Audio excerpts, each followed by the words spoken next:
আজ রান্না করব মিষ্টি কুমড়া দিয়ে মাছ। মিষ্টি কুমড়া দিয়ে ইলিশ মাছ। এই তো সব কিছু কাটাকাটি শেষ। শাক ভাজি করব আর মিষ্টি কুমড়া দিয়ে দুই রকমের তরকারি রান্না করবো। একটা হলো ইলিশ মাছ দিয়ে, একটা হলো তেলাপিয়া মাছ দিয়ে। এখানে আমার ডাল রান্না শেষ। এখন ডালে আমি ফোড়ন দেব।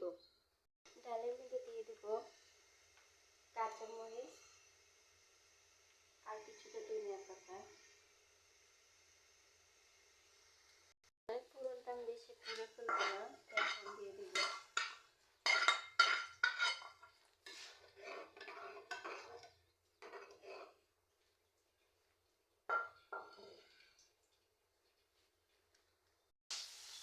মাছটাকে ভাজতে বসিয়ে দিলাম।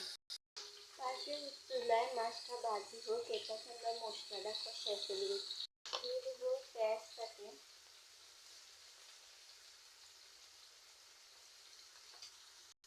এখন দিয়ে দিব একে একে মশলাগুলা। দিয়ে দিব লবণ,